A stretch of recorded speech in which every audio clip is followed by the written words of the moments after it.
Hello दोस्तों। जैसा कि आपने मेरी पिछली वीडियो में देखा होगा कि मैंने अपना पूरा बताया है कि क्या जर्नी रही मेरी इंस्पेक्टर बनने तक की, इससे पहले की, है ना? क्या-क्या एग्ज़ाम मैंने पास करे, कैसे-कैसे करे, कहाँ फ़ेल हो गया, तो ये सारी चीज़ें बताया हूँ। बट मैंने ये नहीं बताया था कि मैंने कहाँ से क्या पढ़ा, है ना? ये डिटेल में नहीं बताया था। तो आप लोग के बहुत सारे मतलब कमेंट आ रहे हैं, डायरेक्ट मैसेजेस भी आते हैं कि भाई बता दो कि मतलब कहाँ से पढ़ा है आपने, है ना? तो कैसे पूरे पूरे नंबर ले आए आप अंग्रेजी में, या फिर मैथ में कैसे सिर्फ एक क्वेश्चन गलत हुआ आपका, है ना?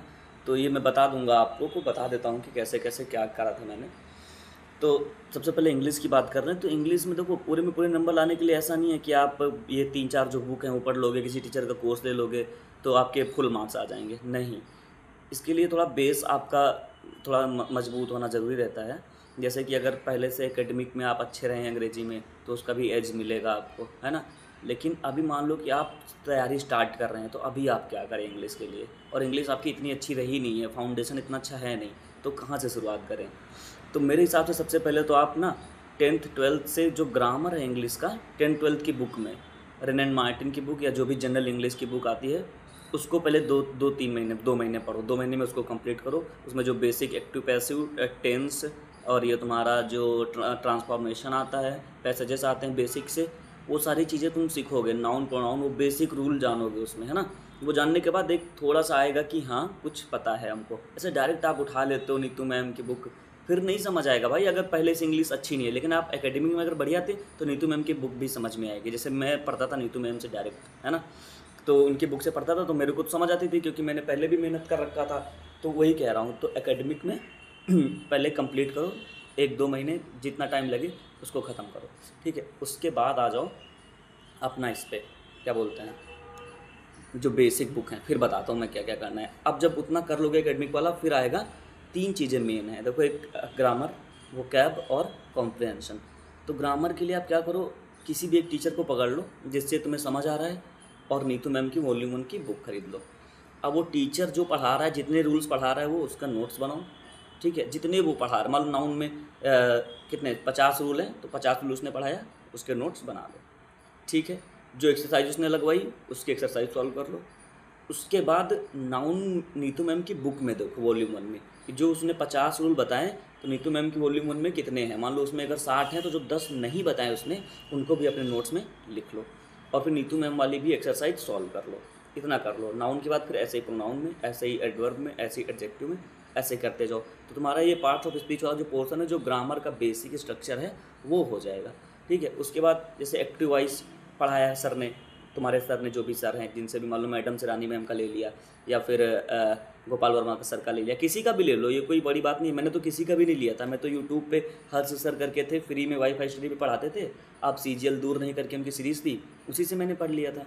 तो ज़रूरी नहीं है कि आप किसी का कोर्स लो, या वो तो तुम्हारे ऊपर है ना। मेन नीतू मैम की बुक है कि उसके कोई से भी रूल नहीं छूटने चाहिए। तो ऐसे ही नाउन से लेके अपना एडवर्ब, जो भी तुम्हारा लास्ट वाला इंटरजेक्शन प्रीपोजिशन है, वहाँ तक की कर लो। ये तुम्हारा बेसिक स्ट्रक्चर मजबूत कर दिया, ठीक है? उसके बाद आ जाओ फ्रेजल वर्ब पे। तो फ्रेजल वर्ब के लिए नीरू मैडम है एक यूट्यूब पे, उन्होंने स्पेलिंग वाइज करवाया, मतलब अल्फ़ाबेट वाइज, जैसे कि ए से कितने आते हैं, एक्ट अपॉन, एक्ट बाई, जो भी है, तो ऐसे जेड तक उन्होंने करवाया है, तो वो कर लो, उनके भी नोट्स बना लो, ठीक? ये 2 चीज़ें हो गई। उसके बाद फिक्स प्रपोजिशन एक आता है, ये बेसिक चीज़ें लोग इग्नोर करते हैं और यही फिर नंबर काटते हैं वहाँ पेपर में। एक फिक्स प्रीपोजिशन है, वो नीतू मैम की बुक में बहुत सारे दे रखे हैं, तो जितने याद हो जाएं रट लो, और उनके भी नोट्स बना लो। क्लियर? अब आ जाओ तुम किस पे, ये ग्रामर वाला पार्ट हो गया। ग्रामर में भी active voice, passive wise, direct indirect, है ना? ये सब भी आएंगे, तो ये सब तुम्हारा उसी से कवर हो जाएंगे जो टीचर से आप पढ़ोगे।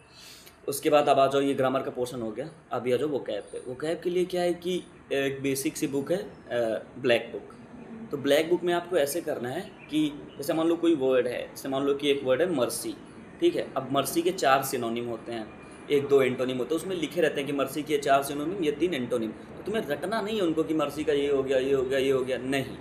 उसमें जितने भी शब्द लिखे हैं तुम्हारे बुक में, उसमें हर एक बुक का तुम्हें बस मतलब अंदर से मतलब पता होना चाहिए, मीनिंग, उसका सेंस पता होना चाहिए। रटना है ये नहीं है। जैसे मर्सी लिखा है और कुछ लिखा है और कुछ लिखा है, तो सबके जितने भी शब्द हैं सबका मतलब पता हो। ऐसे आप नहीं करना कि इसके ये होता है, ये होता है, ये होता है, ऑनेस्टी का ये होता है, ये होता है, ये होता है, पिनैकल का जेनिथ होता है, टॉप होता है ना? ये सब नहीं करना है। बस पिनैकल का मतलब पता होना चाहिए, एपेक्स का मतलब पता होना चाहिए, जो भी है तुम्हारा उसका मतलब पता होना चाहिए, ठीक है।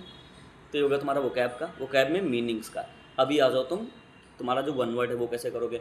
वन वर्ड रटते जाओ, 1 से लेके 1400 तक जो भी हैं, रोज़ अपना टारगेट बना लो कि 20, 25, 30, 40 जितना भी कर पाओ। मान लो एक दिन में 50 कर लिया किसी दिन, फिर 2-3 दिन वन वर्ड पढ़े ही नहीं, फिर 2-3 दिन ईडीएम पढ़ लिए, तो वो तुम्हारे ऊपर है। तुम अपना एक 1 वीक का टारगेट बना लो कि इस वीक में 150 ईडीएम करने हैं, 200 वन वर्ड करने हैं, 350 नए वर्ड करने हैं, ऐसे टारगेट बना लो। फिर किसी दिन क्या कर लो, किसी दिन क्या कर लो, वो तुम कर लो अपने हिसाब से, लेकिन 1 वीक में तुम्हारा सारा कंप्लीट होना चाहिए, ठीक है। ऐसे करो। और फिर वो कैब फिर 1 वर्ड कर लिए, ऐसे रोज करते गए 3-4 महीने में तुम्हारा सब खत्म होने की कगार पे आ जाएगा। उसके बाद क्या करना, जब 3-4 महीने में तुम्हारा ये वो कैब खत्म होने पे आ जाए, उसके बाद फिर करना है कि अब फिर से एक बार उठाना है पूरा 1 वर्ड या वो ईडीएम फिर से शुरू से। फिर उनमें देखना है कि अच्छा मान लो शुरू के 100 उठाए, फिर 100 उठाने में देर नहीं लगेगी। शुरू के 100 उठाए, देखा कि अच्छा ये आता है, ये आता है, ये आता है, मान लो 10 नहीं आते हैं। जो 10 नहीं आते हैं या जो 20 नहीं आते हैं, जितने भी फंस रहे हैं, उनको अलग सेपरेट नोटबुक में नोट करो। पहले नोटबुक में नोट नहीं करने हैं, जैसे ग्रामर में नोट बना रहे थे वैसे वोकैब में नहीं बनाना है। पहले नहीं बनाना है, बाद में बनाना है, जब जो ना आए वो वालों का नोट बनाना है, ठीक है। ऐसे ही सिनोनिम एंटोनिम जो भी वर्ड्स हैं उनमें कर लो, ईडीएम में कर लो, 1 वर्ड में कर लो। कर लिया, नोट्स बना लिए। अब पेपर के टाइम यही नोट्स रिवाइज करने, अब बुक से पढ़ने की ज़रूरत नहीं है। तो ये तुम्हारा हो गया वोकैब का। अभी आ जाओ कॉम्प्रिहेंशन के पोर्शन पे। ये क्या है, अच्छा वोकैब में एक वो आता है तुम्हारा क्या, स्पेलिंग मिस्टेक वाला, तो वो भी जितने अभी तक प्रीवियस ईयर आए हैं वो उसमें दे रखे हैं, वो सब पढ़ लेना, ठीक है। तो वैसे ही है, वो तो पढ़ते रहोगे तो याद होता रहेगा, है ना। तो अब आ जाओ किस पे, कॉम्प्रिहेंशन पे। कॉम्प्रिहेंशन के लिए बोलते हैं कि भाई कुछ समझ नहीं आ रहा, मतलब वो सब कर लेता हूँ, कॉम्प्रिहेंशन में वो क्लोज टेस्ट आता है वो नहीं कर पाता हूँ। तो वो आएगा तुम्हारा बेसिक रीडिंग से। इंग्लिश पढ़ोगे, जितना ज़्यादा पढ़ोगे उतना ज़्यादा अंदर डेवलप होता जाएगा, फिर आने लग जाएगा। लेकिन ये नहीं कि 2 दिन पढ़ा फिर तीसरे दिन कह दो सर बन ही नहीं रहा है, नहीं बनेगा, है ना। पहले 2-4 महीने उसको करो। तो उसके लिए सबसे बढ़िया तरीका है, इंग्लिश माध्यम पे टेलीग्राम चैनल है एक, इंग्लिश माध्यम।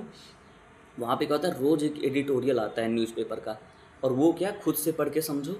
और उसके बाद अगर नहीं समझ आ रहा है तो एक मैडम है शीतल सोनी मैडम, वो एक्सप्लेन करती हैं उसको, बहुत अच्छा है वो, है ना। तो वो एक्सप्लेन करते हैं, फिर तुम समझ जाओ उसको। उसमें जितने भी टफ वर्ड आते हैं उनका नीचे दे रखा है, वो वर्ड्स अपने नोट्स में लिख लो अगर नहीं आते हैं तो, है ना। उसके बाद उन्होंने एक्सरसाइज दे रखी है उसी पैराग्राफ पे बेस्ड, मतलब उसी एडिटोरियल पे बेस्ड। तो वो तुम क्या करो, उसको सॉल्व कर लो, उसमें देखो क्या क्या गलती हो रही है, उनको अपना नोट कर लो, ठीक। ऐसे करोगे 5-6 महीने कर लो, गारंटी आपका इंग्लिश में बहुत ज़्यादा चेंज दिखेगा।